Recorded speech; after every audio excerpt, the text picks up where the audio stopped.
Saudara Kapolda Metro Jaya Irjen Karyoto mengungkap alasan mengapa berkas perkara Firly Bahuri yang diusut pihaknya tak kunjung rampung dan belum diserahkan ke kejaksaan.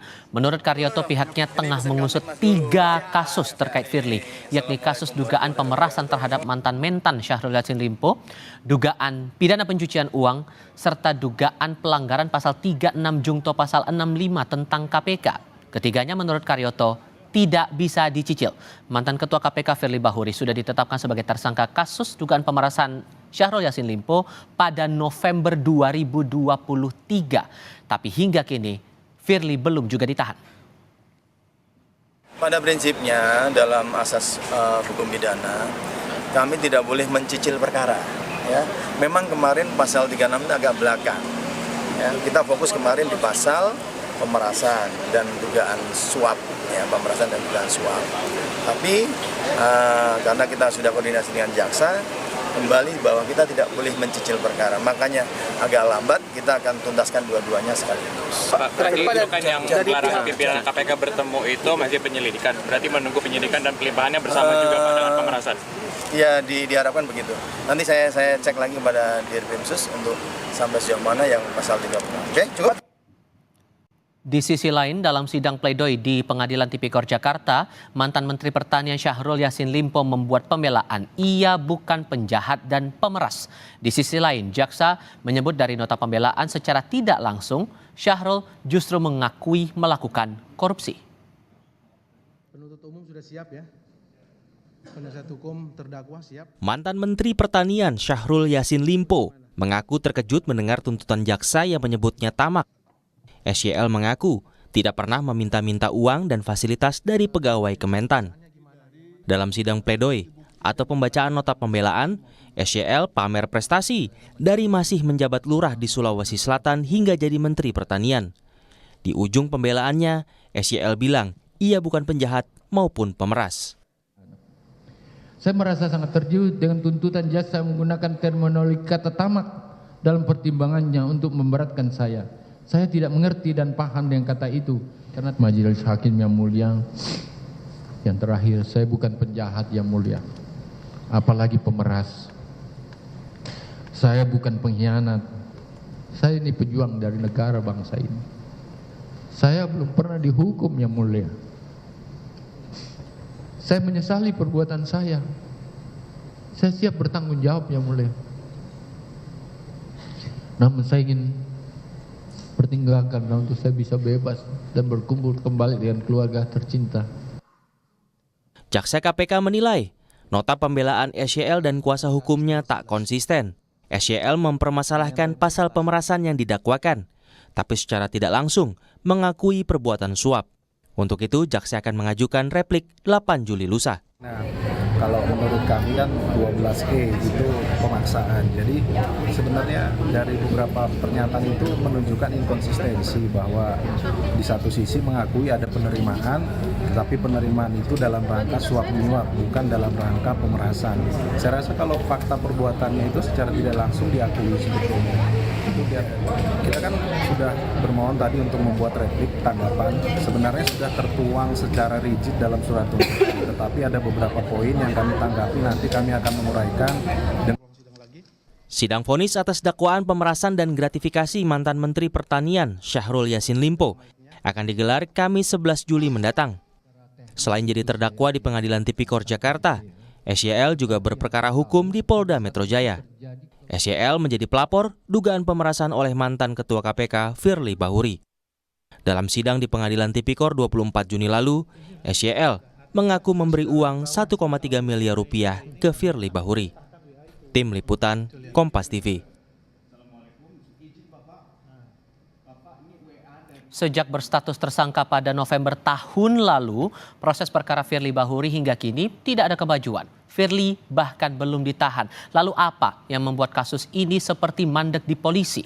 Kami akan diskusikan bersama dengan para narasumber. Bergabung saat ini mantan Komisioner Komisi Pemberantasan Korupsi Saud Situmorang dan Komisioner Kompolnas Yusuf Warshim. Selamat sore semuanya, apa kabar? Selamat sore. Terima kasih seluruhnya sudah bergabung bersama kami. Pak Yusuf, ini alasan Kapolda kenapa kemudian masih berproses belum juga P21 karena 3 kasusnya itu belum rampung semua dan polisi tidak bisa mencicil itu ke pihak kejaksaan. Emang ada prosedur begitu ya Pak? Harus tiga-tiganya disetorkan semua ke kejaksaan, nggak bisa satu-satu? Ya, sementara kami duga ketika kami pun melakukan pemantauan terhadap penanganan perkara tersangka mantan Ketua KPK FB ini, sepertinya banyak petunjuk-petunjuk yang diberikan jaksa penuntut umum terhadap berkas perkara tersebut. Nah, sebagaimana yang pernah kami sampaikan dalam beberapa waktu lalu ketika bertemu dengan Kapolda Metro Jaya, apa yang disampaikan beberapa hari kemarin ini terkait dengan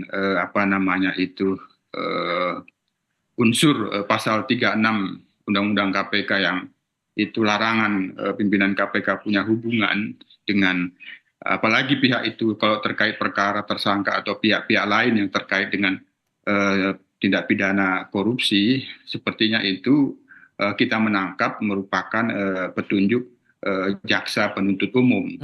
Hanya kan kelemahan kami sendiri di dalam pengawasan penanganan perkara yang dilakukan oleh kepolisian dalam perkara apapun, kan kita memang KPK ini, Kompolnas ini tidak punya kewenangan bisa melihat BAP. Jadi apa yang kami dapatkan kan penjelasan. Kami juga ini seperti itu, ada petunjuk terkait dengan unsur tindak pidana yang sebelumnya kami tangkap hanya 2 kan, dugaan tindak pidana pemerasan sama TPPU. Yang kemudian terkait dengan pasal 36 ini sepertinya tidak tampak pada waktu itu, sehingga jaksa penuntut umum memberikan petunjuk demikian. Yang sebenarnya ini juga masukan-masukan publik, termasuk Bang Saur juga pernah memberikan masukan terkait dengan pasal 36 itu. Masih ada analisis lebih lanjut dari pihak kepolisian soal ini, Pak Saud. Kalau Anda melihatnya ini faktornya kenapa kok belum juga rampung-rampung begitu? Apakah ada faktor Firly yang membuat polisi seolah gagap mengusut kasus ini?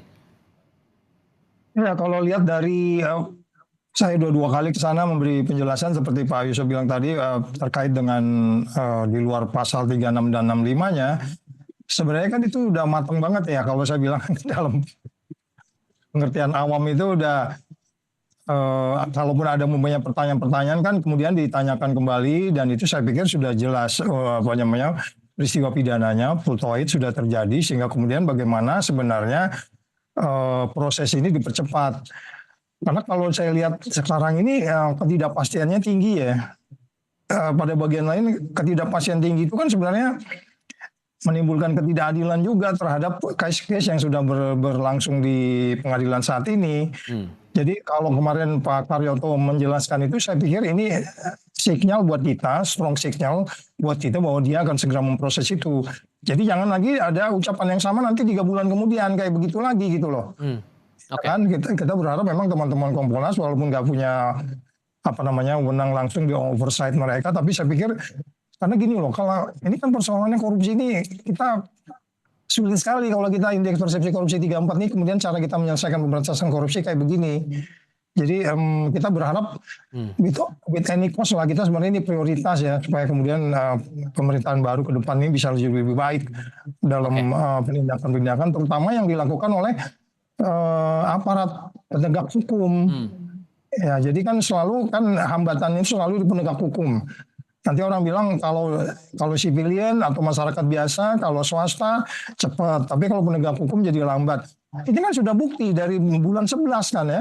Bulan 11 itu sekitar tanggal 11-an something gitu ya. Dan proses yang terkait dengan pidana ini sudah berlangsung cukup cepat prosesnya, sehingga kalau kita katakan saya ngulangi lagi apa yang disampaikan oleh Pak Karyoto, strong signal itu kita harap tidak diulangi lagi beberapa bulan kemudian gitu Mas Tipa. Tapi kalau kemudian kita lihat kasusnya Syahrul Yassin Limpo saja sudah mau keputusan, tapi kenapa kasus Firly ini masih belum juga masuk ke ranah peradilan? Apa yang menyandra ini bisa terjadi? Jawabnya nanti ya. Kita lanjutkan diskusi di segmen berikut ya. Usai jeda berikut.